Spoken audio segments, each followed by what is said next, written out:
Hello, everybody. How are you all doing?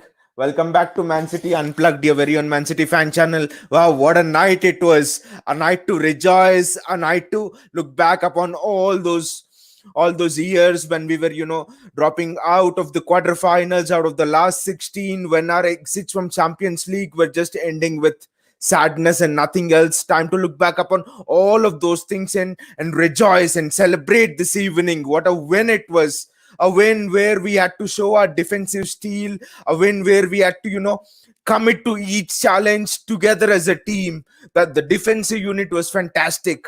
It seemed to me as if that Simeone's Atletico Madrid were defending. We were so inspirational defensively. Ruben Diaz blocking. Ruben Diaz made 4 blocks today. John Stones made 4 blocks today. Zinchenko made 3 blocks. Kyle Walker, he made the highest number of interceptions in the game. Everywhere, all through the pitch, we were fantastic. I remember a challenge. I think it was at the end of the second half that I'm sorry, at the end of the first half that Neymar was running through and Ruben Diaz slid in. He didn't get Neymar, and then John Stones made a block. Zinchenko made a block. They were both John Stones and Zinchenko collectively making a block on Neymar.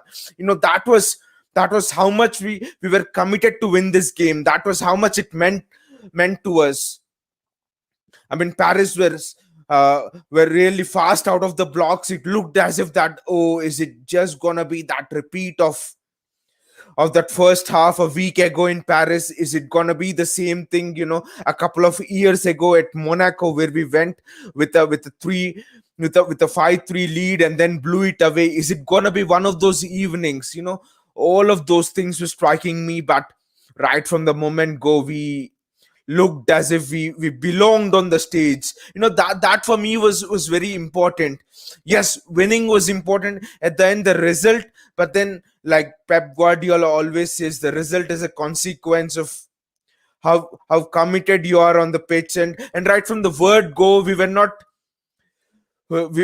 perturbed. We were not shattered by the audacity of PSG, leaving just their 2 center backs and attacking in numbers. It was literally 8 of PSG's players were just attacking us, attack after attack, in the first 6-7 minutes. The referee pointed to the spot for Zinchenko's handball. Everything, yes, we are rightly turned it down. It was never a handball. Despite all of PSG's numbers, we were calm. We knew that our moment would come. It was just that we had to be ready to take it. We had to be clinical.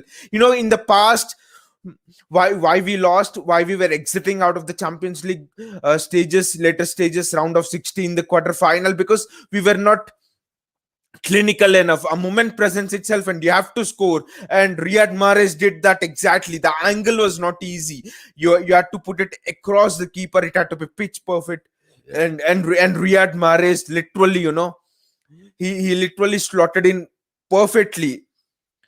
Mahrez was clinical. The second move was fantastic. Mahrez slotting it into an empty net. But for the first goal, I'll have to say the pickup from Ederson.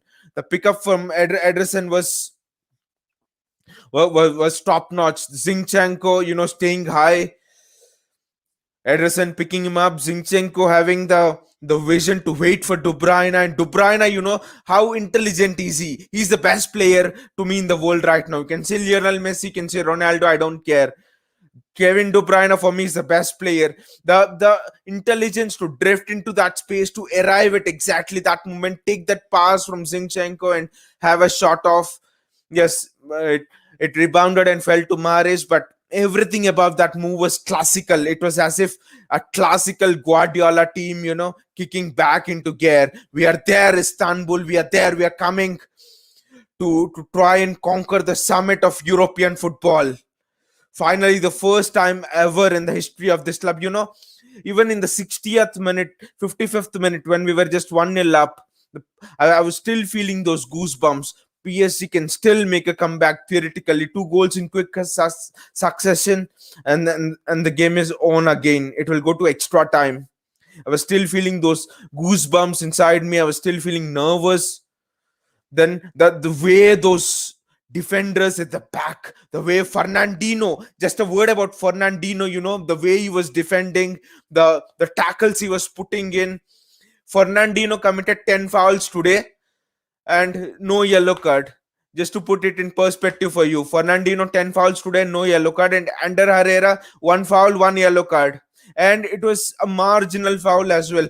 It was a tactical masterclass from Fernandinho in terms of how do you break up the play, when do you commit numbers forward, how do you make those interceptions. 10 fouls and this man didn't get a yellow card. This is a lesson for Rodri. This is the reason why Rodri was not there. In my lineup prediction, I really wanted Fernandinho to start this game, just for a sheer vision of not putting balls forward, but the vision of how to break the play down, how to slow the tempo, how long to lie down on the ground, how long. All of these things are really important in knockout games. Might not be so important in Premier League games, but they're really important in knockout games. And I really think that Fernandinho is going to start that final, because with Rodri you get someone who is tactically astute, who can put long passes through well. But with Fernandinho, you get someone who can really dictate the tempo of the game. And a really special mention to those defensive beasts at the back, Ruben Diaz and John Stones. John Stones was making a block, and the rain was falling today, as you might have seen, and the water was just spilling up as he makes that challenge, that block. It was just fantastic. It was inspirational, it was passionate, it was stuff from the movies. It was stuff from fairyland. It's stuff only which you can dream of. These Ruben Diaz, the best defenders. The Ruben Diaz is a good. I mean, there have been good defenders at this club. Otamendi is a good defender. Was a good defender, for example. But the best defenders, what they do, they play the game for others, apart from playing their own game. And Ruben Diaz, for me, he he was really knitting together that back four. Just recollect the back fours of all of the teams in the past 10, 20, 30 years which have reached the Champions League final. This back four on paper should look the weakest. Zinchenko, a midfielder playing at left back. John Stones, until last year he was not good enough to even start for City's under 23 team. Kyle Walker, he is said to have a short fuse. He was always found wanted positionally, didn't have a positional sense. Look at this back four. It's nothing. It's nothing special. One of the weakest back four on paper compared to the last 20, 30. In the history of the Champions League, I think, when you compare it to the back fours of that Milan team with Alessandro Nesta, Maldini, Cafu. Where are they? But Ruben Diaz, he was literally knitting all of these back four together. In Ruben Diaz, we have found a leader. We have found a true successor to Vincent Kompany. Ruben, just continue playing like this, and a statue will be up there along with Kompany outside the Etihad. But another thing is, people are comparing Van Dijk with Ruben Diaz. Van Dijk, in terms of the impact he has had when Van Dijk came to Liverpool and Diaz came now. But Van Dijk has those physical attributes. Van Dijk is blessed. You see Van Dijk, it's like he's a Rolls Royce defender. It's like he has everything. But the best thing about Ruben Diaz is he doesn't have the physical attributes of Van Dijk. He doesn't have all of that naturally built physical this thing and defensive talent and all of that thing. He has to focus 100% each time, and he has 31 clean sheets this season. So despite not having the talents of Van Dijk, the Ruben Diaz is an example of how much passion, hard work, focus, concentration can get you. Can get you to challenge the very best. Ruben Diaz for me is the best centre back in the world right now. Kevin De Bruyne for me is the best player in the world right now. Just in terms of the performances that they have put in. PSG in the second half lost their mind, lost their fuse. This is again an example of the Farmers League that they're part of. City after the first half in Paris should have literally lost their mind. I was losing my mind. What the hell is happening? What are we doing? Again succumbing to the same things. But no, we just played, we believed in our principles. That's why in the last time we were talking on the show, it was just City, playing with belief in their principles, with great passion, and not giving up till the last moment. PSG couldn't do that. The last time we were talking, City would have left Paris with a loss, but City would never have left Paris with any regrets. City would attack till their last breath, and that's what they did in Paris. And PSG couldn't do that. PSG are mentally, PSG don't deserve. I mean, mentality wise, I mean, Champions League is not a competition where you have a bunch of stars. I was telling you, Real Madrid Galacticos. How many Champions Leagues have they won? Maybe they haven't won anything, or they won one Champions League. This is a competition that demands your reaction when you're down. That demands that demands from you how well do you suffer, how well do you respond in adversity.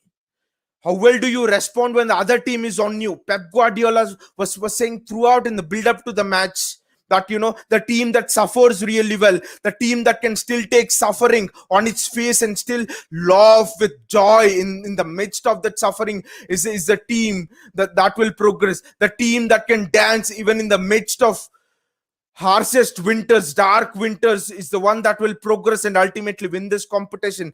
And Guardiola's prophecy has come true. City were down and out in the first 10 minutes today. We're down and out for 45 minutes in the Paris. In Paris, it's just for me. If I look back at it, it's just City's character, personality that has really brought City through. On paper, PSG was far better. On paper, the back four of PSG was far better than City. On paper, the attack of PSG was far superior to City. Neymar, Mbappe, you have almost people say the next two Ballon d'Or winners or something like that. And still, despite all that, City was the team which was really good collectively. You see Diaz high-fiving Zinchenko after the challenge on Neymar, after blocking Neymar. John Stones high-fiving Fernandinho. I remember when Atletico Madrid beat Liverpool 2 seasons back, I think. Last season before COVID shut it down, the same thing. They kept a clean sheet in 2 legs and inspirational defensive display. They were high-fiving. I remember the same thing today. The way we were collectively playing as a team. It's just a night to remember. I feel so happy. I just want to jump and shout. Jump in joy and shout to the highest vocal of my voice that wow, we are on the summit. We are on the summit. We have a chance to clinch the summit of European football. And a night which has deluded, which has avoided us. A night which we were not able to, even dream of for the last 10 years, 11 years.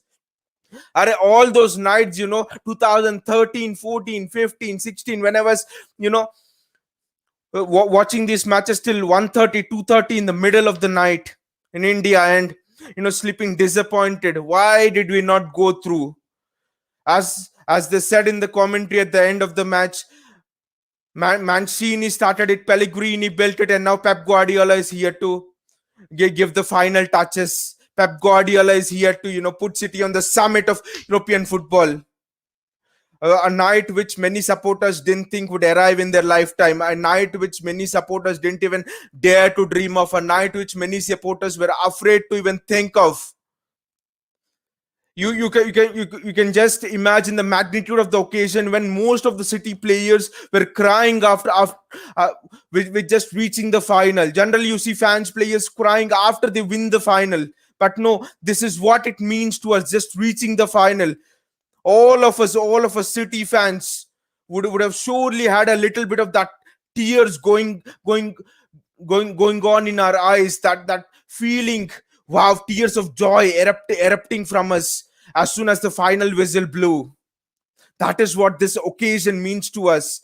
An occasion which really we thought would never come. A great occasion to keep us together in a time when the world demands solidarity, the world demands togetherness. In a moment of sadness, it's really great that the team, in a moment of sadness of due to COVID and all, in a moment when the world is suffering, really great. We should be really thankful to the team that they've given us so much joy. I mean that we have been so together in this moment, and let us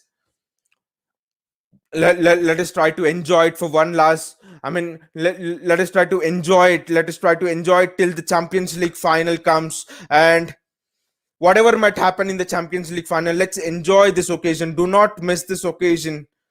Thinking about what will happen in the Champions League final and all. Yes, we are here. We have finally arrived on the summit of Champions League, and we are finally there with a display of passion, with a display of courage, with a display of belief. This qualification to the final has demanded everything from us. Against Dortmund, we were down and out. It was difficult. We didn't panic. The second half, we get a penalty, Mahrez scores and Phil Foden scores. Just remember all of those things. Against PSG, difficult first leg. We suffered and got through this. We got together has been the motto of this club. Together has always been the motto of this club. Be it be the 2011 moment and be it now. What a fantastic fairy tale ending this can be for Sergio Aguero. This can be from Fernandinho. Let us just enjoy this moment till the Champions League final comes. Enjoy the evening. Just I would say just close your eyes and think about all of those last past years when City were knocked out of the Champions League. All of those nights when we had so much sadness and we were going to sleep. And today, all of it, all of that weight, all of that patience, all of that courage to still dream on despite the world saying that you will not reach it, having the courage to still believe in your dreams, that is what is so important, and that is what this team has really proven to us. See you everybody, take care and enjoy the evening again.